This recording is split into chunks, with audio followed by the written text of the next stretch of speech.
আল্লাহ রাব্বুল আলামিন যেই জায়গায় আল্লাহর রুবুবিয়্যতের কথা ঘোষণা করেছেন, সেই জায়গাতেই অধিকাংশ জায়গায় মা বাবার কথা উল্লেখ করেছেন যে মা বাবার সাথে সুন্দর ব্যবহার করা লাগবে।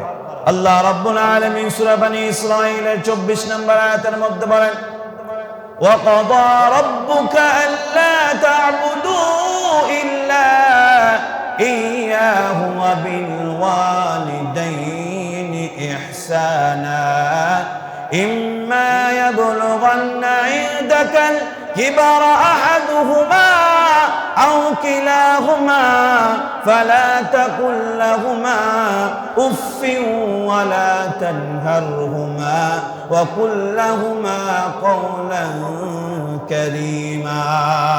আল্লাহ রাব্বুল আলামিন বলেন, وَقَضَى رَبُّكَ أَلَّا تَعْبُدُوا إِلَّا إِيَّاهُ وَبِالْوَالِدَيْنِ إِحْسَانًا। وَقَضَى رَبُّكَ আল্লাহ রাব্বুল আলামিনের রুবুবিয়্যতের কথা আল্লাহ ঘোষণা করেছেন। আল্লাহ রাব্বুল আলামিন বলে, আমি আল্লাহকে রব হিসাবে মেনে নাও, আমি আল্লাহকে রব হিসাবে মেনে নেবে। এরপরে তোমাদের যেটা কাজ, ওয়াবিল ওয়ালিদাইনি ইহসানা, মা বাবার সাথে সুন্দর ব্যবহার করবে। আল্লাহ রাব্বুল আলামিন বলে, এই মা বাবাকে যদি তোমরা পেয়ে যাও, অথবা দুইজনের একজনকে যদি পেয়ে যাও, এই দুইজনের একজনের বয়স যদি বার্ধক্যে চলে যায়, বৃদ্ধ হয়ে যায়, এমন অবস্থায় তাদের সাথে এমন ভাবে ব্যবহার করবে, তাদের সাথে এমন ভাবে কথা বলবে, বৃদ্ধ বয়সেও যেন তারা তোমার আচরণে, তোমার কথার কারণে শব্দটা পর্যন্ত না করে। মা বাবার সাথে এমন ব্যবহার করা লাগবে। আল্লাহ রাব্বুল আলামিন বলে, বৃদ্ধ হয়ে গেলে তো প্রত্যেক ব্যক্তির আচরণ কথাবার্তা অন্যরকম হয়ে যায়, ছোট বাচ্চার মতো হয়ে যায়। ওই বয়সেও যেন তোমার আচরণে কষ্ট না পায়, কষ্ট তো দূরের কথা, তোমার কথাই যেন সে শব্দটা না করে। আল্লাহ রাব্বুল আলামিন বলেন, ওয়াকুলু লিন-নাসি হুসনা, কথা বলবে সুন্দরভাবে, তাদের সাথে কথা বলবে। আল্লাহ রাব্বুল আলামিন অন্য আয়াতের মধ্যে ঘোষণা করে কেন তাদের খেদমত করা লাগবে। আল্লাহ রাব্বুল আলামিন এই ব্যাপারে অসংখ্য আয়াতের নাযিল করেছেন। আল্লাহ রাব্বুল আলামিন বলেন, ওয়া ওয়াসাইনাল ইনসানা বিওয়ালিদাইহি ইহসানা হামালাতুহু উম্মুহু কুরহান ওয়া ওয়াদাআতুহু কুরহা। আল্লাহ রাব্বুল আলামিন আদেশ দেয়, আমি মানুষকে তাদের পিতা মাতার সাথে সদাচরণের নির্দেশ দিয়েছি। তার মাকে কষ্টের সাথে আল্লাহ রাব্বুল আলামিন বলে, তার মাকে আরো বেশি প্রাধান্য আমি দিয়েছি। কেন? এই মা তোমার জন্য এত কষ্ট করেছে। তুমি যখন গর্ভে ছিলে, মা 10টি মাস সারা রাত্রি আরাম ভাবে ঘুমাইতে পারে নাই। রাত্রি বেলা তোমার মায়ের পাশে তোমার বাবা শুয়েছিল। মায়ের পেটের যন্ত্রণা বাবা বুঝতে পারে নাই। 10টি মাস তুমি মায়ের পেটের মধ্যে থেকেছ। কয়েকটা মাস মায়ের পেটের মধ্যে তুমি মাকে লাথি মেরেছ। লাথি মারার মুহূর্তে মায়ের যে কষ্ট হয়েছে, আল্লাহ রাব্বুল আলামিন বলে, এই কষ্ট বাবা বুঝতে পারে নাই। আল্লাহ রাব্বুল আলামিন বলে, এই মা শুধু এমনটি নয়, এই মার ব্যাপারে আল্লাহ রাব্বুল আলামিন অন্য আয়াতের মধ্যে বলে, এই মা বাবার সাথে এমন ভাবে আচরণ করবে, এই মা তোমার কষ্ট করে লালন পালন করেছে এবং কষ্ট করে যতদিন তুমি দুধ পান করেছিলে, রাতটা রাত জেগে থেকেছে, এই মা বাবার সাথে তুমি কখনো খারাপ ব্যবহার করবে না। আল্লাহ রাব্বুল আলামিন সূরা লুকমানের 14 এবং 15 নম্বর আয়াতের মধ্যে বলেন, ওয়াসাইনাল ইনসানা বিওয়ালিদাইহি হামালাতুহু উম্মুহু ওয়াহনান আলা ওয়াহনিন ওয়া ফিসালুহু ফি আমাইনি আনিশকুর লিল্লাহ। এই মা বাবার সাথে তুমি ততক্ষণ পর্যন্ত সুন্দর ব্যবহার করবে। আল্লাহ রাব্বুল আলামিন বলে, এই মা বাবা যদি আমি আল্লাহ ছাড়া অন্যকে ইবাদত ইবাদত করার জন্য বলে, আমি আল্লাহর সাথে যদি শিরিক করার জন্য তোমাকে আদেশ দেয়, তবু ওই মা বাবার সাথে খারাপ ব্যবহার করা যাবে না। আল্লাহ রাব্বুল আলামিন বলে, এই জায়গায় মা বাবারে বুঝাইতে হইবে যে যেন তারা এই জায়গাটা ছেড়ে দেয়, এই জায়গার জন্য চাপ প্রয়োগ না করে। তবুও তোমার মা বাবা যদি মুশরিক হয়, ওই মা বাবার সাথে খারাপ ব্যবহার আল্লাহ করার আদেশ দেয় না। আল্লাহ রাব্বুল আলামিন বলে, তোমার মা বাবা যদি তোমারে চাপ দেয় যে মুশরিক হয়ে যাও, কাফের হয়ে যাও, ইসলাম ত্যাগ করে দাও, এই কথাটা শোনা যাবে না। তবে এই কথাটা বলার সময়ও সুন্দরভাবে বলা লাগবে, কোনো এমন ভাবে বলা যাবে না যে মা যেন কষ্ট না। দুঃখ আর পরিতাপের বিষয়, বর্তমানে আমাদের এবং আমাদের যুবক ভাইগুলোর অবস্থা এমন হয়ে গিয়েছে, মা বাবার কথা শুনে না, তবে নেতার কথা শুনে, রাজনীতিবিদদের কথা শুনে। মা বাবার কথা শুনে না, কিন্তু বান্ধবীর কথা শুনে। বান্ধবীর কথা রাখার জন্য, নেতার কথা রাখার জন্য, এলাকার বড় ভাইয়ের কথা রাখার জন্য যদি প্রয়োজন পড়ে মা বাবার সাথে খারাপ ব্যবহার করে। শুধু তা নয়, অসংখ্য এরকম নজির পাওয়া যায়, মা বাবাকে সন্তান প্রহার পর্যন্ত করে। ঘটনা ঘটে না? এখন বর্তমানে আমাদের দেশে, কিছু মনে করেন না, সাধারণভাবে বলছি, বর্তমানে আমাদের দেশের রাজনীতির যে অবস্থা কোনো ক্রমেই ভালো না। ভালো কি? কোনো মা বাবা চায় না যে তার সন্তান এই রাজনীতির সাথে জড়িত হোক।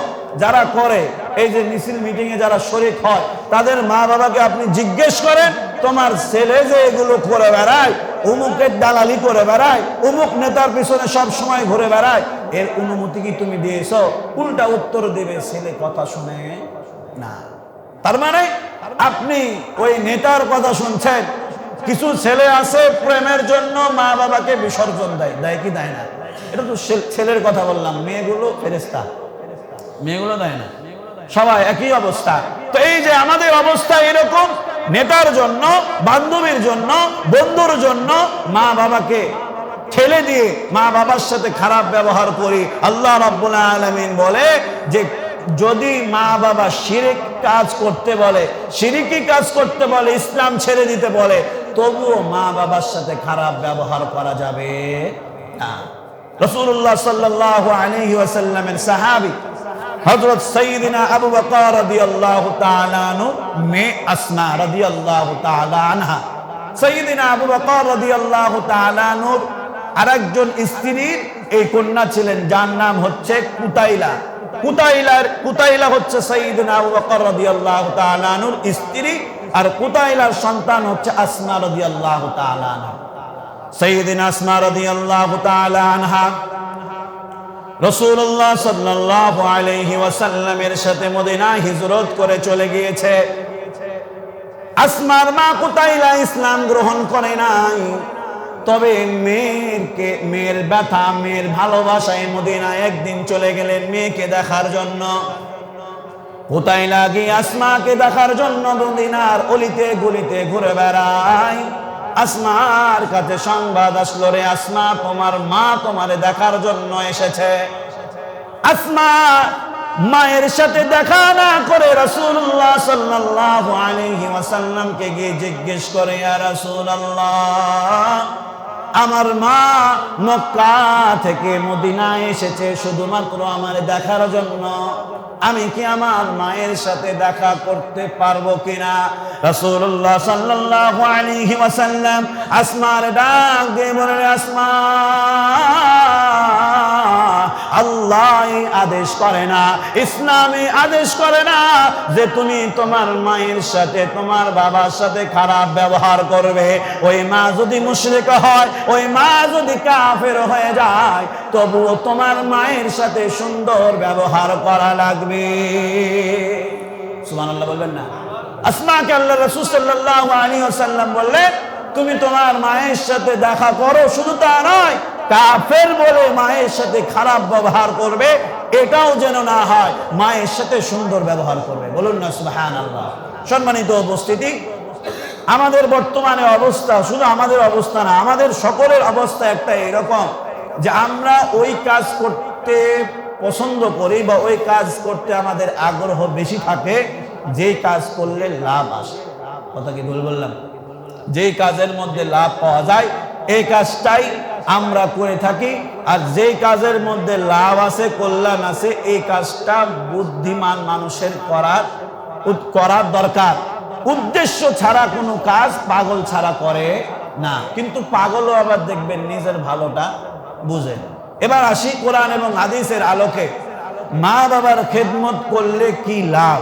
কোরআন এবং হাদিসের আলোকে আমি অধম 5টি পয়েন্ট সাজিয়েছি যে এই 5টি মা বাবার খেদমত করলে 5টি লাভ দুনিয়াতে পাওয়া যাবে। বলুন না সুবহানাল্লাহ।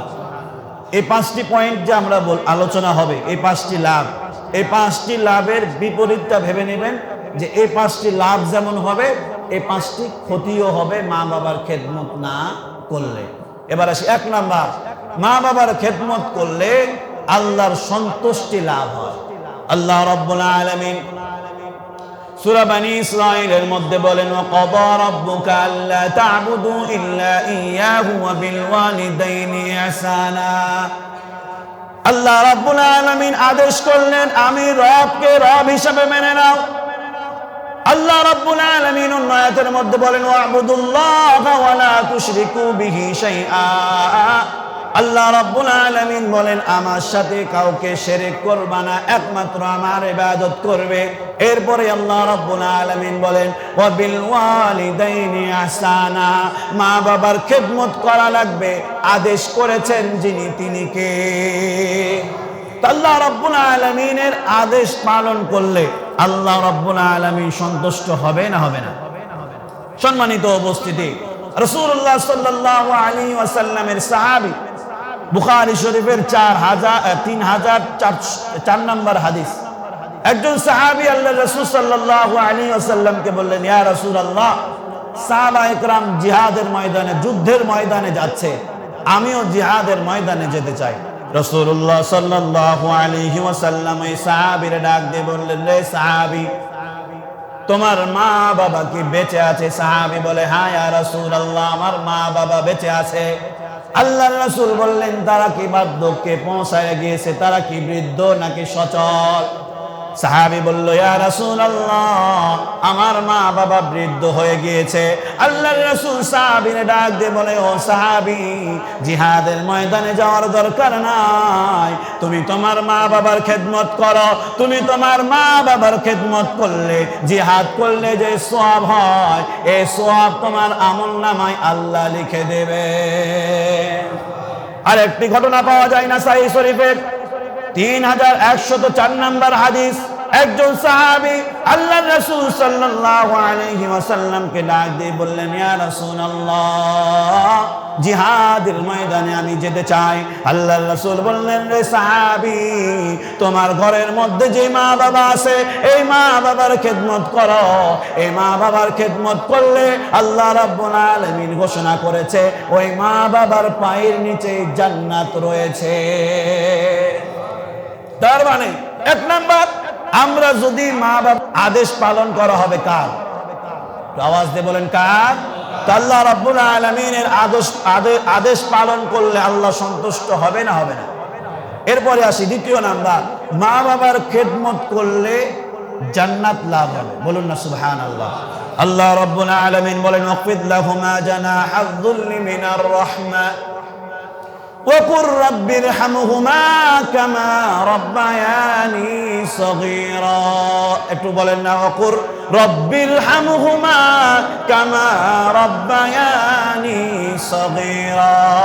আল্লাহ রাব্বুল আলামিন মা বাবার কথা বলতে বলতে আল্লাহ রাব্বুল আলামিন বান্দাদেরকে ডাক দিয়ে বলে, ও বান্দারা রে, মা বাবার ফজিলতের কথা তো বললাম। এই মা বাবা যদি দুনিয়া ছেড়ে চলে যায় অথবা মা বাবা যদি বেঁচে থাকে, আমি আল্লাহর কাছে মা বাবার জন্য দোয়া করো। কি দোয়া করবে? আল্লাহ রাব্বুল আলামিন শিক্ষা দেয় যে আমার কাছে বলো, হে রব, আমার মা বাবার প্রতি তেমন ভাবে রহমত করো, তেমন ভাবে দয়া করো, যেমন ভাবে শৈশবে শিশুকালে আমাদের মা বাবা আমাদের প্রতি দয়া অনুগ্রহ করেছে।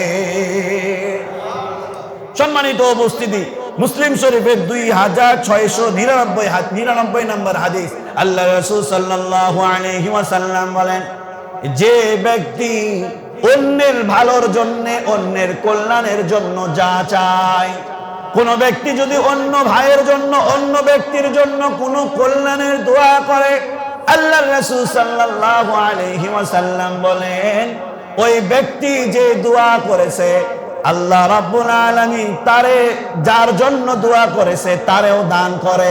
আর যে ব্যক্তি দোয়া করেছে, যা কিছু চেয়েছে, আল্লাহ খুশি হয়ে ওই ব্যক্তিকেও দান করে দেয়। তার মানে এই হাদিস থেকে পাওয়া যায় যে মা বাবার জন্য জান্নাতের দোয়া করলে নিজে জান্নাত পাওয়া যাবে না যাবে না? হাদিসটা দ্বারা কি বুঝতে পেরেছি? নিজের মা বাবার জন্য জান্নাতের দোয়া করা, প্রতিবেশীর জান্নাতের জন্য দোয়া করা, আত্মীয় স্বজনদের ক্ষমার জন্য দোয়া করা, তাদের জান্নাতের জন্য দোয়া করা, তাদের কল্যাণের জন্য দোয়া করা।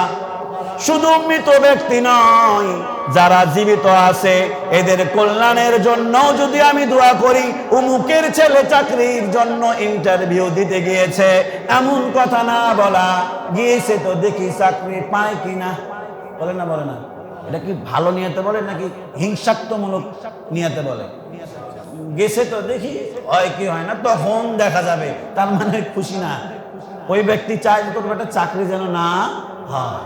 তো এইরকম কথা না বলে, আল্লাহর রাসূল বলে, কেউ যদি কারো কল্যাণের জন্য দোয়া করে, আল্লাহ রাব্বুল আলামিন ওই ব্যক্তিরে তো দিবে, কিন্তু যে দোয়া করেছে তারে আগে দান করবে। বলুন না সুবহানাল্লাহ। তার মানে মা বাবা শুধু নয়, অন্যের ভালোর জন্য, অন্যের জান্নাতের জন্য যদি আমি আপনি দোয়া করি, আল্লাহ রাব্বুল আলামিন আপনাকে আমাকে দান করবে না করবে না?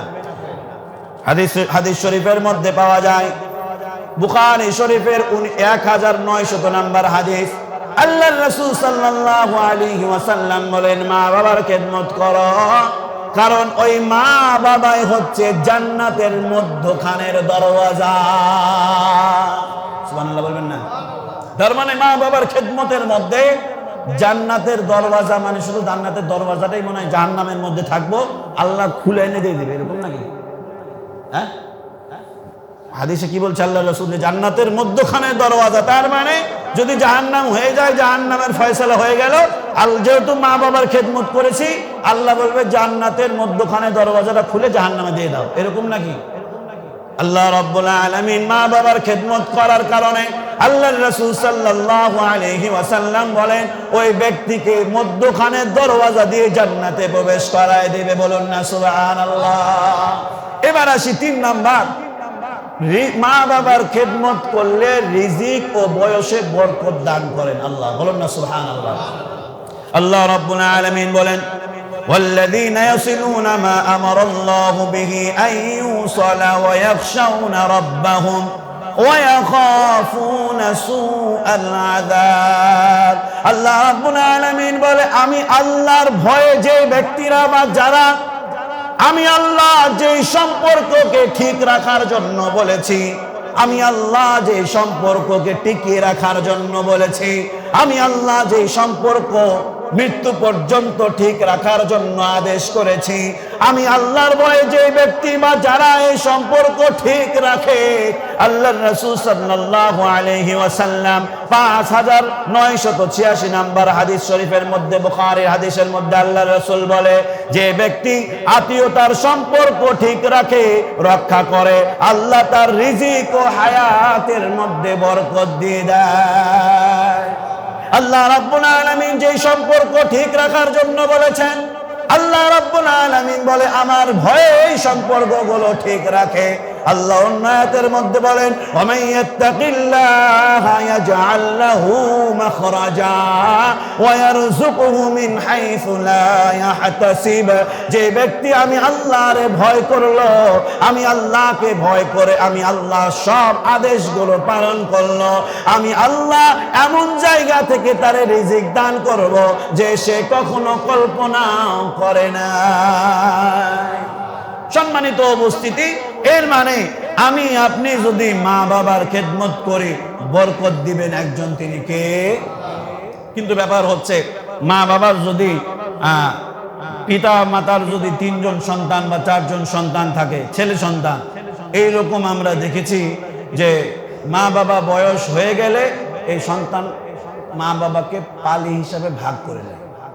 এই এলাকায় ঘটে না, অন্য এলাকার কথা আমি বলছি, ঘটে না? ঘটে না? যে মা বাবা সন্তান লালন পালন করার সময় সন্তানদের মধ্যে কোনো পার্থক্য করে নাই, সব সন্তানকে সমানভাবে দেখেছে, খেতে বসলে কোনো সন্তানের সাথে তারতম্য করে নাই, সব সন্তানগুলোকে একভাবে দেখেছে, বৃদ্ধ হওয়ার পরে এই সন্তান মা বাবারে ভাগ করে, শুধু তা নয়, এই মা বাবার সাথে খারাপ ব্যবহার করে, যা বর্তমান যুগে অহরহ দেখতে পাওয়া যায়। এরকম ঘটনা দেখতে পাওয়া যায় না? একটি ঘটনা পাওয়া যায়, আদাবুল মুফরাদ নামক গ্রন্থে একটি ঘটনা পাওয়া যায়। এক ব্যক্তি প্রচুর পাপে হতাশ হয়ে গিয়েছে, অনেক পাপ করেছে। সেই ব্যক্তি হতাশ, শুধু পাপ বলতে অনেক পাপের মধ্যে এরকমও থাকে যে কিছু ব্যক্তি দেখবেন যে অমুক জায়গা থেকে লোন উঠিয়েছে। লোন উঠা তো সওয়াবের কাজ, হ্যাঁ, বুঝতে পারেন নাই? লোন উঠা সওয়াবের কাজ, প্রত্যেকটা টাকায় একটা করে নেকি, এরকম নাকি? তো লোন ধরেন উঠাইছে, অমুক ব্যক্তির সাথে অমুক লেনদেনে খারাপ ব্যবহার করেছে, এই করতে করতে তার শত্রু অনেক বেশি হয়ে গিয়েছে, হতাশ, এখন করবেটা কি? আল্লাহ রাসূল সাল্লাল্লাহু আলাইহি ওয়াসাল্লাম এমন একজন ব্যক্তি আল্লাহ রাসূলের কাছে এসে বললেন, ইয়া রাসূলুল্লাহ, আমি নিরুপায়, আমার কোনো পথ নাই, আমি পাপ করতে করতে হতাশ হয়ে গিয়েছি। আল্লাহ রাসূল সাল্লাল্লাহু আলাইহি ওয়াসাল্লাম ওই ব্যক্তির ডাক দিয়ে বলেন, তুমি যদি এই বিপদ থেকে বাঁচতে চাও, মা বাবার খেদমত করো। এই কথা বলা মাত্র ওই সাহাবীর চোখ বেয়ে বেয়ে পানি পড়তে আরম্ভ করলো। ওই সাহাবী ডাক দিয়ে বলে, ইয়া রাসূলুল্লাহ, শুধু পাপ করেছি এমনটি নয়, আমার মা বাবা যখন জীবিত ছিল মা বাবার সাথে খারাপ ব্যবহার করেছি, স্ত্রী সন্তানের কথা শুনে মা বাবারা আমার বাড়ির থেকে বের করে দিয়েছে, মা বাবা ইন্তেকাল করেছে, সেই সময়ও মা বাবার পাশে আমি ছিলাম না, ওই মা বাবার সাথে আমি খারাপ ব্যবহার করেছি, মা বাবার কাছে মাপ না চাইতেই মা বাবা দুনিয়া ছেড়ে চলে গিয়েছে। শুধু তা নয়, মা বাবা ইন্তেকালের পরে একটা একটা পাপ করতে করতে আমি পাপের সাগরে হাবুডুবু খাইতেছি। আল্লাহ রাসূল ডাক দিয়ে বলে, ও সাহাবী, দুনিয়ায় তুমি তো জাহান্নাম ক্রয় করে নিয়েছ, তবে যেহেতু তুমি নিজের পাপ বুঝতে পেরেছ, তোমার জন্য একটি পথ খোলা আছে, মা বাবার কবর জিয়ারত করো, মা বাবার জন্য ইস্তেগফার করো, আর তোমার খালা অথবা তোমার মা যাদের সাথে বেশি চলাফেরা করতো, তোমার মায়ের বান্ধবী, এই মহিলাগুলোর খেদমত করো, তাদের কাছ থেকে দোয়া নাও, আশা করা যায় আল্লাহ তোমারে ক্ষমা করে দেবে। মা বাবার সাথে সুন্দর ব্যবহার, মা বাবার খেদমত করলে আল্লাহ রাব্বুল আলামিন অসংখ্য অগণিত বিপদ থেকে মুক্তি দান করবেন। যদিও মা বাবা আজকে অনেকের বেঁচে নাই, এই পথ যদি মা বাবার খেদমত করে বিপদ থেকে মুক্তি পেতে চায়, রিজিক বৃদ্ধি করতে চায়, নিজের হায়াতকে বৃদ্ধি করতে চায়, তাহলে মা বাবার যারা বন্ধু বান্ধব রয়েছে, আত্মীয় স্বজন রয়েছে, এদের খেদমত করা লাগবে। এবার আসি 4 নাম্বার, মা বাবার খেদমত করার দ্বারা দোয়া কবুল হওয়ার একটা গুণ অর্জন হয়ে যায়। বলুন না সুবহানাল্লাহ। যে ব্যক্তি মা বাবার খেদমত করে, আল্লাহ রাব্বুল আলামিন ওই ব্যক্তির জবানটাকে এমন বানায় দেয় যে ওই ব্যক্তি আল্লাহ রাব্বুল আলামিনের কাছে যা দোয়া করে আল্লাহ তাই দেয়। বলুন না সুবহানাল্লাহ। অনেক সময় দেখা যায় সে ব্যক্তি দোয়া না করলেও সে যা যা পছন্দ করে, সে দুনিয়ার বুকে যা যা চেয়েছে, সে কখনো মুখ ফুটে আল্লাহর কাছে বলে নাই, আল্লাহ এই জিনিসগুলো আমারে দাও, তবু আল্লাহ সেই জিনিসগুলো দিয়েছে কেন? আল্লাহ রাসূল সাল্লাল্লাহু আলাইহি ওয়াসাল্লাম তিরমিজি শরীফের 1905 নাম্বার হাদিস, আল্লাহ রাসূল সাল্লাল্লাহু আলাইহি ওয়াসাল্লাম বলেন, সালাসাতু দাওয়াতিন মুস্তাজাবাত লা শাক্কা ফীহিন্না দাওয়াতুল মাজলুম ওয়া দাওয়াতুল মুসাফির ওয়া দাওয়াতুল ওয়ালিদি আলা ওয়ালিদিহি। আল্লাহর রাসূল সাল্লাল্লাহু আলাইহি ওয়াসাল্লাম বলেন, তিনজন ব্যক্তির দোয়া বিফলে যায় না নিঃসন্দেহে। তিনজন ব্যক্তি যদি আল্লাহর কাছে দোয়া করে, নিঃসন্দেহে এদের দোয়া পুরা হয় না, এদের দোয়া কবুল হয়ে যায়। এক নাম্বার, যার উপরে জুলুম করা হয়েছে, মাজলুম ব্যক্তি যদি আল্লাহর কাছে দোয়া করে, আল্লাহ রাব্বুল আলামিন সঙ্গে সঙ্গে মাজলুমের দোয়া কবুল করে নেয়। তবে আমরা এইরকম হয়ে যায় অনেক সময়, যে মৌলভী সাহেব তো বললো আমার উপরে অনেকে জুলুম করছে, জুলুম করে আমার ভাই আমার সম্পদ নিয়ে নিয়েছে, জুলুম করে আমার অনেক টাকা পয়সা অনেকে আত্মসাৎ করে নিয়েছে, কই দোয়া করলে তো দোয়া কবুল হচ্ছে না। তাহলে ওই হাদিস কি মিথ্যা? কথা বলেন, হাদিস কি মিথ্যা? বান্দার দোয়া কখন কবুল করলে বান্দার জন্য কল্যাণ হবে জানেন একজন, তিনি কে? এখন যদি এই কথা এইরকম হয়ে যায়, মাঝে মধ্যে আমি এই কথাটি এই জন্যই বলি বোঝানোর জন্য, আপনি মাজলুম হয়েছে, মাজলুম হওয়ার পরে এখন আপনি দোয়া করছেন, আল্লাহ আমি মাজলুম, নিঃসন্দেহে তুমি জানো এর মাঝে কোনো সন্দেহ নাই, অতএব তুমি আমারে প্রধানমন্ত্রী বানিয়ে দাও। হ্যাঁ, হবে কি? ব্যাপার হচ্ছে দোয়া ওই রকম ভাবেই করা, এবং দোয়া কবুল হয় বান্দার যখন কল্যাণ আসবে, আল্লাহ রাব্বুল আলামিন বুঝতে পারে যে এই বান্দার জন্য এইটা এখন কল্যাণ নয়, তখন আল্লাহ রাব্বুল আলামিন বান্দার ভালাইয়ের জন্য সেটা দান করে দেয়। বলুন না সুবহানাল্লাহ। বান্দা কখন কি চায়, বান্দার চাওয়া কেমন আল্লাহ ভালোভাবে জানে। এই জন্য আল্লাহ রাব্বুল আলামিন সূরা ফাতিহার মধ্যে বান্দা যেন দুনিয়া না চেয়ে তার কল্যাণ যা হয় এইটা চায়, এই জন্য দোয়া শিক্ষা দিয়েছে, ইহদিনাস সিরাতাল মুস্তাকিম সিরাতাল লাযীনা আন'আমতা আলাইহিম গায়রিল মাগদুবি আলাইহিম ওয়ালাদ-দাল্লিন। নামাজের মধ্যে যখন বান্দা দাঁড়ায় যায়, আল্লাহর সাথে বান্দার সরাসরি তখন কথা হয়, আল্লাহর সাথে যখন সরাসরি বান্দার কথা হয়, সেই সময় বান্দা আল্লাহর কাছে চাইবে, আল্লাহ দিবে না এমনটা কি হতে পারে? আওয়াজ দিয়ে বলেন, এমনটা কি হতে পারে? আল্লাহ রাব্বুল আলামিন জানে বান্দা এই সময়ে তুমি যদি চাও, তোমার চিন্তা চেতনা ছোট, তোমার বুদ্ধি ছোট, তোমার মন মানসিকতা সংকীর্ণ, তুমি চাইলে তোমার মতোই চাইবে, অতএব তোমার চাওয়া নয়, আমি আল্লাহ শিক্ষা দিলাম, তুমি আমার কাছে চাও, ইহদিনাস সিরাতাল মুস্তাকিম সিরাতাল লাযীনা আন'আমতা আলাইহিম। হে আল্লাহ, ওই ব্যক্তিদের পথ আমাদেরকে দেখাও যে ব্যক্তিদের উপরে তুমি অনুগ্রহ করেছ, যাদের উপরে তুমি দয়া করেছ, ওই ব্যক্তিদের পথ দেখাও না যারা পথ ভ্রষ্ট হয়েছে, যাদের উপরে আল্লাহ খুশি হয়েছিলেন সাহাবায়ে কেরাম রাদিয়াল্লাহু আনহুম ওয়া রাদু আন। দুনিয়ার জীবনে শুরুতে ইসলাম গ্রহণ করার পরে কষ্ট করলেও শেষ জীবনে সুখ শান্তি দিয়েছিলেন একজন, তিনি কে? সাহাবায়ে কেরামদের জীবনী দেখলে বুঝবেন যে অসংখ্য সাহাবায়ে কেরাম গাছের পাতা খেয়ে থেকেছে না, থেকে নাই, কিন্তু শেষ জীবনে আল্লাহ রাব্বুল আলামিন কাউকে কাউকে রাষ্ট্রনায়ক বানাইছে না, বানায় নাই? অসংখ্য সাহাবায়ে কেরাম শুরুর দিকে কষ্ট করলেও শেষ জীবনে কষ্ট করে নাই। এই জন্যই দেখবেন বড় বড় আল্লাহ ওয়ালারা তারা বৃদ্ধ বয়সে, অন্যান্য আমরা দুনিয়ার বুকে যে দেখি সন্তানের কাছে মা বাবা লাথি খায়, মা বাবা সন্তানের কাছে মার খায়, কিন্তু আমরা দেখেছি অনেক বড় বড় আল্লাহওয়ালা বার্ধক্যে পৌঁছায় গিয়েছে, পা চলে না, কিন্তু আল্লাহ রাব্বুল আলামিন এমন সুখ দিয়েছে যে হুইল চেয়ারের চেয়ারটা গড়াবে এটারও প্রয়োজন পড়ে নাই, মানুষ তাদেরকে কোলে করে নিয়ে ঘুরেছে। বলুন না সুবহানাল্লাহ। নজির দেখাবো, অনেকেই তো বলেন অনেক কথা, অনেকে বলেছিলেন না যে তেতুল হুজুর, চিনতে পারছেন? মুফতি মাওলানা আহমদ শফি সাহেব, উনার পা পুরাই অচল ছিল, কিন্তু উনাকে কি হুইল চেয়ার এই গড়ানোর প্রয়োজন পড়তো? এই হুইল চেয়ার ধরার জন্য শত শত মানুষ সব সময় রেডি থাকতো।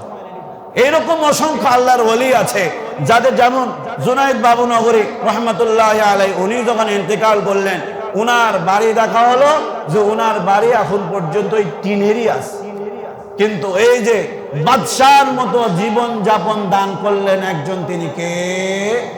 আল্লাহ রাব্বুল আলামিন। আমি আপনি এখন থেকে ধরেন চাচ্ছি টাকা দাও, টাকা দাও, বাড়ি দাও, গাড়ি দাও, কিন্তু এখনকার চাইতে যুবক বয়সের চাইতে বার্ধক্যে বেশি প্রয়োজন। কথা বলে ঠিক কিনা? তো এই জন্য যেটা বলছিলাম যে আল্লাহ রাব্বুল আলামিন ওই যে বান্দা মা বাবার খেদমত করে, আল্লাহ রাব্বুল আলামিনের জবানটাকে এমন বানায় দেয় যে এই ব্যক্তি মা বাবার বলতেছিলাম যে এক নাম্বার যে মাজলুম, সে যখন আল্লাহর কাছে দোয়া করে আল্লাহ রাব্বুল আলামিন তার দোয়া ঘোরায় দেয় না। দ্বিতীয় নাম্বার যে মুসাফির, যে সফর অবস্থায় থাকে, ধরেন যে পিকনিকে গেছেন, তখনও তো মুসাফির। শিক্ষা সফরে গেলে মুসাফির হয় না? কিন্তু ব্যাপার হচ্ছে আমাদের শিক্ষা সফর গুলো আজকে যাত্রার প্যান্ডেল অথবা গুনার ফ্যাক্টরি। স্কুল কলেজ থেকে শিক্ষা সফরে যাওয়া হয়, বললে রাগ করেন না, নিজের চোখেই দেখা।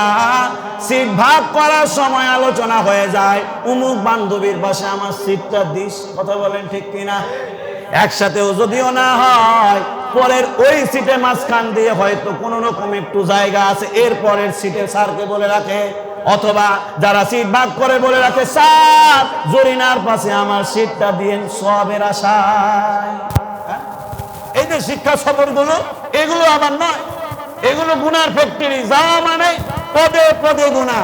আমরা না বুঝে স্কুল থেকে শিক্ষা সফরে যাচ্ছে, ছেলে মেয়ে একসাথে যাবে, এটা যেতেই পারে। ওই শিক্ষা সফরে গেলে সওয়াব হয় না গুনাহ হয়?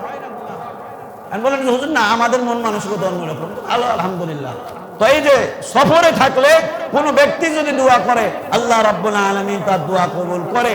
3 নাম্বার, মা বাবা যদি সন্তানের জন্য হাত তুলে দোয়া করে আল্লাহ রাব্বুল আলামিন ওই মা বাবার দোয়া কবুল করে নেয়। এই জন্য অনেক সন্তান মা বাবার খেদমত করার কারণে দুনিয়া না চাইতেও দেখা যায় দুনিয়া তার পায়ে এসে গড়াগড়ি করে। সে দুনিয়ার কোনো কিছু চাই নাই, কিন্তু মা বাবা দোয়া করেছে আল্লাহ আমার সন্তান রে তুমি দুনিয়া আখিরাত উভয় জগতে সুখী রাখিও। এই দোয়া কবুল করে আল্লাহ রাব্বুল আলামিন ওই মা বাবা সন্তানকে দুনিয়ায় অসংখ্য সুখ শান্তিতে রাখে দেয়। বলুন না সুবহানাল্লাহ। সম্মানিত উপস্থিতি, এই মা বাবার খিদমত করার কারণে, মা বাবার খিদমতের ওসিলায় দোয়া করলেও আল্লাহ দোয়া কবুল করে। বলুন না সুবহানাল্লাহ। একটি ঘটনা পাওয়া যায় আল্লাহ রাসূল নাসাই শরীফের 5974 নম্বর হাদিস। 3 জন ব্যক্তি রাত্রি বেলায় ঘুরতে বের হয়েছে। গভীর রাত হয়ে যাওয়ার কারণে 3 বন্ধুর গভীর রাত হয়ে গিয়েছে, আর বাড়ির দিকে না গিয়ে পাহাড়ের এক গুহায় তারা আশ্রয় নিয়েছে। পাহাড়ের গুহায় আশ্রয় নেওয়ার পরে পাহাড়ের উপর থেকে একটি বড় পাথর গড়ে এসে তাদের গুহার মুখের মধ্যে আটকে গিয়েছে। এমন অবস্থায় আটকেছে, আল্লাহ রাসূল সাল্লাল্লাহু আলাইহি ওয়াসাল্লাম বলেন বনি ইসরাঈলের ঘটনা। 3 জন ব্যক্তি চিন্তা করলো এই পাথর হটানোর শক্তি আমাদের নাই, তবে আমরা শুনেছি আল্লাহর কাছে দোয়া করলে অনেক অসম্ভব কিছুকে আল্লাহ সম্ভব বানায় দেয়। এই 3 জন ব্যক্তি পরামর্শ করে একজন দোয়া করলো আল্লাহ আমি এমন অবস্থায় তোমার ভয়ে একটা কাজ করেছি, প্রতিদিন আমি দুধ ধোয়ার পরে এই দুধটা আমি সর্বপ্রথম আমার মা বাবারে খাওয়াই, এরপরে আমি এবং আমার সন্তানরা খাই। একদিন দূরে আমি সফরে গিয়েছিলাম, রাত্রি হয়ে গিয়েছে, আসতে পারি নাই। এসে দেখি আমার মা বাবা ঘুমিয়ে গিয়েছে। আমি দুধ দহন করার পরে নিজে খাই নাই, মা বাবার পাশে ওই দুধ নিয়ে দাঁড়াইছিলাম। সারা রাত্রি পার হয়ে গিয়েছে। ফজরের যখন আযান হয়েছে, নামাজের জন্য যখন ডাকা হয়েছে, আমার মা বাবা উঠেছে, আমার মা বাবা দুধ পান করেছে, এরপরে আমি পান করেছি। আল্লাহ এই কাজটা শুধুমাত্র তোমার ভয়ে করেছিলাম, এই কাজটা যদি তুমি কবুল করে থাকো পাথরটারে তুমি সরায় দাও। আল্লাহর রাসূল বলে এই যুবক এই দোয়া করার পরে 3 ভাগের 1 ভাগ আল্লাহ পাথরকে সরায় দেয়। মা বাবার খেদমতের নাম করে দোয়া করা। দ্বিতীয় ব্যক্তি আল্লাহর কাছে দোয়া করে আল্লাহ আমার চাচাতো বোন আমার কাছ থেকে 120 দিরহাম ঋণ নিয়েছিল, আমি তারে বলেছিলাম এই ঋণ তোরে আমি দিতে পারি, তবে আমার শর্ত আমার সাথে তোরে জিনা করতে হবে। আমার বোন যখন এই টাকা নিয়ে যাওয়ার পরে যখন আমার কাছে আবার এসে বলে ভাই তোমার সাথে শর্ত ছিল 120 দিরহাম দিয়েছিলাম, আজকে সেই শর্ত পূরণ করার জন্য আমি এসেছি। আমি আমার বোন রে ঘরের মধ্যে নিয়ে গিয়েছি জিনা করব, এই জন্য আমার বোন আমারে ডাক দিয়ে বলেছিল, ভাই আমার এখন পর্যন্ত বিয়ে হয় নাই, তুমি যদি মনে করো 120 দিরহাম আমারও দিয়ে মোহরানা দিয়ে আমার বিয়ে করে এই কাজ করবে, তাহলে এই কাজটা হালাল হবে। নচেত যদি তুমি এই কাজ করো তাহলে আমার সাথে জিনা করা হবে, আমার আমলনামাতেও গুনাহ হবে, তোমার আমলনামাতেও গুনাহ হবে। ওই ব্যক্তি বলে, আল্লাহ, ওই মুহূর্তে তোমার ভয় আমার কলবের মধ্যে ঢুকে গিয়েছিল, তোমার ভয় আমি আর জিনা করি নাই। এই বলে দোয়া করার পরে আল্লাহ রাব্বুল আলামিন 3 ভাগের 2 ভাগ পাথরকে সরায় দেয়। 3 নম্বর ব্যক্তি দোয়া করে, আল্লাহ, আমার একজন শ্রমিক ছিল, আমার কাজ করার পরে সে আমার এই কাজ করার পরে বেতন না নিয়ে চলে গিয়েছিল, আমি তার এই বেতনের টাকাটাকে অন্য কাজে খরচ করেছি, মানে আমি অন্য ব্যবসায় লাগায়া তার টাকাটারে বৃদ্ধি করেছিলাম। দীর্ঘদিন পরে আমার শ্রমিক আমার কাছে এসে বলে, মালিক, আমি অমুক কাজ করার পরে আপনার কাছ থেকে বেতন না নিয়ে গিয়েছিলাম, আজকে আমার বেতন দেন। ওই ব্যক্তি বলে, আল্লাহ, তোমার ভাই আমি আমার শ্রমিককে নিয়ে গিয়ে দেখিয়েছি, এই যে তাকায় দেখো এতগুলো উট যে চড়তেছে বাগানের মধ্যে, সব উটগুলো তোমার। শ্রমিক ডাক দিয়ে বলে, আমার সাথে কি আপনি মশকরা করতেছেন? আপনার কাছ থেকে আমি অল্প কিছু বেতন পেতাম, কিন্তু বিনিময়ে এতগুলো উট তো আমার নয়। ওই ব্যক্তি বলে, আল্লাহ, আমি আমার শ্রমিককে বলেছিলাম তুমি যে টাকা আমার কাছে রেখে গিয়েছিলে ওই টাকা তারে ব্যবসার কাজে লাগায়া আজকে যে এতগুলো উট দেখতেছ, এই উটগুলো সব তোমার। আল্লাহ, তোমার হয়ে ওই সব উটগুলো আমি আমার শ্রমিকরে দিয়ে দিয়েছিলাম। এই দোয়া যখন করেছে, আল্লাহর রাসূল বলে পুরো পাথরটাই সরে গিয়েছে। বলুন না সুবহানাল্লাহ। আল্লাহ রাসূল সাল্লাল্লাহু আলাইহি ওয়াসাল্লাম হাদিসের মধ্যে বলে যে, ইবনে মাজার 2443 নম্বর হাদিস, আল্লাহ রাসূল বলে যে তোমরা শ্রমিকের ঘাম শুকানোর আগেই তাদের পাওনা টাকা পরিশোধ করে দাও। বলেছেন কে? আল্লাহ রাসূল সাল্লাল্লাহু আলাইহি ওয়াসাল্লাম। বুখারী শরীফের 2227 নম্বর হাদিসের মধ্যে বলেন, আমি কিয়ামতের ময়দানে 3 জন ব্যক্তির বিপক্ষে আল্লাহর কাছে বাদী হয়ে বিচার চাইব। 1 নাম্বার যে আমার নামে চুক্তি করে তা ভঙ্গ করেছে, 2 নাম্বার যে স্বাধীন ব্যক্তিকে বিক্রি করে দিয়েছে। অনেক মানুষ এরকম পাওয়া যায়, সৌদি আরবে কাজ দিবে এই বলে নিয়ে যে অন্যের কাছে বিক্রি করে দেয়। আল্লাহর রাসূল বলে এদের ব্যাপারে আমি অভিযোগ করব। 3 নাম্বার আল্লাহর রাসূল বলে ওই ব্যক্তিদের ব্যাপারে আমি অভিযোগ করব যারা কাজ করায় নাই, বেতন যেই সময় দেওয়ার কথা সেই সময় দেয় না, শ্রমিকের ঘাম শুকানোর আগে পারিশ্রমিক দেয় না। আল্লাহর রাসূল বলে আমি এদের ব্যাপারে কিয়ামতের মাঠে আমি নিজেই বাদী হয়ে আল্লাহর কাছে এদের বিচার চাইব। হাদিস নাম্বার সহকারে বলেছে। এরকম অসংখ্য পাওয়া যায় যে অনেক মালিকের আন্ডারে শ্রমিক কাজ করে, বেতন দেওয়ার যেই দিন কথা বেতন না দিয়ে মালিক ঘুরে বেড়ায়। এমন হয় না? শ্রমিক কাজ করেছে, তার ওই সময়ে বেতনের প্রয়োজন, কাজ করেছে বেতনের জন্যই, কিন্তু বেতন না দিয়ে ঘুরে বেড়ায়। আর এইরকম বলে যে 1-2 দিন হয়ে গেলে সমস্যা কি? বলে না? বলে না? আল্লাহ রাসূল বলে এদের ব্যাপারে আমার অভিযোগ। এখন অনেকে অনেক কথা মনে করতে পারেন। যাই হোক, সম্মানিত উপস্থিতি, এই যে লম্বা আলোচনা হলো, 5 নাম্বার আল্লাহ রাসূল সাল্লাল্লাহু আলাইহি ওয়াসাল্লামের হাদিস থেকে পাওয়া যায়, যে ব্যক্তি মা বাবার খেদমত করে না বা মা বাবার খেদমত করে যারা, মৃত্যুর সময় আল্লাহ রাব্বুল আলামিন তাদের জবান দিয়ে কালেমা জারি করে দেবে। বলুন না সুবহানাল্লাহ। আল্লাহ রাসূলের সাহাবী আলকামা রাদিয়াল্লাহু তাআলা আনহা মৃত্যু সজ্জায় শায়িত, মুখ দিয়ে কালেমা বের হয় না। সাহাবায়ে কেরাম বারবার কালেমা পড়ানোর জন্য চেষ্টা করতেছে, জবান দিয়ে কালেমা বের হয় না। আল্লাহর রাসূলকে জানানো হলো, আল্লাহর রাসূল খোঁজ নিতে বলল, খোঁজ নাও তার মা বাবা বেঁচে আছে কিনা, খোঁজ নেওয়া হলো। তার মারে জিজ্ঞেস করা হলো, আপনার সন্তানের ব্যাপারে আপনার অভিমত কি? আলকামার মা বলে, আমার সন্তান যদিও সাহাবী কিন্তু আমার সাথে খারাপ ব্যবহার করত, আমার সাথে অনেক খারাপ ব্যবহার করত। আল্লাহর রাসূল বলে, মা তুমি যদি তোমার সন্তানকে মাফ না করো, তোমার সন্তানের জবান দিয়ে কালেমা বের হবে না। যখনই আলকামার মা বলতেছে আমি আমার সন্তানকে মাফ করব না, আল্লাহর রাসূল সাহাবায়ে কেরামদেরকে বললেন, লাকড়ির ব্যবস্থা করো, আগুন জ্বালায় দাও, আলকামাকে আগুনের মধ্যে নিক্ষেপ করে দাও। মা এই অবস্থা দেখে আল্লাহর রাসূল ডাক দিয়ে বলে, আর কিছু করা লাগবে না, আমি আমার সন্তানকে মাফ করে দিলাম। আল্লাহর রাসূলের হাদিসের মধ্যে পাওয়া যায়, মা যখনই আলকামারে মাফ করেছে, জবান দিয়ে আল্লাহ কালেমা বের করে দিয়েছে। এই যে 5টি পয়েন্টে আলোচনা করলাম, বলেছিলাম বিপরীত প্রত্যেকটারই ঘটবে। যদি মা বাবার খেদমত না করি, আল্লাহর অসন্তুষ্ট আসবে। মা বাবার খেদমত যদি না করি, দুনিয়াতে অভাবের শেষ থাকবে না। মা বাবা যদি খেদমত না করি, মসজিদ মাদ্রাসা যাই বানিয়ে দিই, দোয়া করলে দোয়া কবুল হবে না, এবং মৃত্যুর সময় কালেমা নসিব হবে না। তো আজকে থেকে মা বাবার খেদমত আমরা কেউ করবো না, এমনটা নাকি? যাদের মা বাবা বেঁচে আছে, দুইটাই একটু হাত তুলেন তো দেখি, যাদের মা বাবা দুটাই বেঁচে আছে, এবার বুকে হাত দিয়ে বলেন তো, যদি আপনার সামনে, এবার হাত নামান, আপনার সামনে যদি আপনার মা বাবাকে কেউ মারে, আপনি কি সহ্য করতে পারবেন? তাহলে আমরা যারা হাত উঠাইলাম, আমরা আমাদের মা বাবাকে ভালোবাসি না বাসি? কিন্তু মুখে বলতে পারি না, কিন্তু বলতে না পারলেও কাজের মাধ্যমে তো তা বোঝানোর দরকার। তো এই বোঝানোর জন্য চেষ্টা করা। যদি মা বাবা বুঝে যায় সন্তান আমার বিয়ে করেছে, বউ যতই তারে কান পরা দেখ, সন্তান আমার, এইটা যদি মা বাবা বুঝে যায়, দুনিয়া আখিরাত উভয় জগৎটাই আপনার জন্য জান্নাত হয়ে যাবে। বলুন না সুবহানাল্লাহ। একটা বেঁচে আছে কার কার, যে কোনো একটা, মা অথবা বাবা, একটু হাত তুলেন তো দেখি। এই ব্যক্তিগুলো আপনারাই, যে হাত নামান, আপনারাই জানেন যে এই ব্যক্তিগুলো হারিয়ে যাওয়ার কি বেদনা।